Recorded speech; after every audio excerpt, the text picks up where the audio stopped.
ஆவாரை பூத்திருக்க சாவாரை காண்பது ஏன் அப்படின்னு ஒரு சித்தருடைய பாடல் இருக்குது. அதுக்கு என்ன மீனிங்னா, சாகிற ஸ்டேஜில் இருக்கிறவங்க கூட இந்த ஆவாரம் பூவை சாப்பிட்டா அவங்க உயிர் பிழைச்சிக்குவாங்கன்றது தான் ஒரு ஐதீகம்.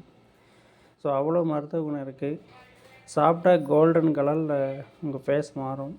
அந்தளவுக்கு மருத்துவ குணம் உள்ளது இந்த ஆவாரம் பூ. சுகர் பேஷண்ட்டுக்கெலாம் ரொம்ப யூஸ்ஃபுல்லான ஒரு இது ஃப்ளவரு. கண் பார்வை ரொம்ப டல்லாக தெரியுறவங்க கண்டிப்பாக எடுத்துக்கலாம். 100% க்யூர் ஆகும். ஆனால் 48 நாள் சாப்பிட்ணும்.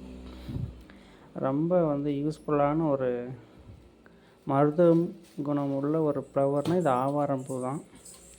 இதை நாங்கள் ஃப்ளவர் அப்படியே ஒவ்வொன்றா பறித்து அந்த இதழ்களெல்லாம் பதிச்சு அதை என்ன பண்ண போகிறோங்க அப்படின்னா, நிழல்லே உலர்த்தி காய வச்சு தேனில் பவுட்ராக்கி தேனில் சாப்பிட்றது. அப்படி ஒரு 48 நாள் சாப்பிட்டாங்கன்னா உங்கள் கோல்டன் கலரில் மாறும். உங்கள் உடம்பே பொன்னிறமாக மாறும். இதுக்கு இன்னொரு பேர் தங்க புஷ்பம்னு சொல்லுவாங்க. தங்கம், தங்க புஷ்பம், இதுக்கு நிறைய பேர் இருக்குது. ஸோ நீங்களும் சாப்பிட்டு பயன்பெறுங்க. தேங்க்யூ.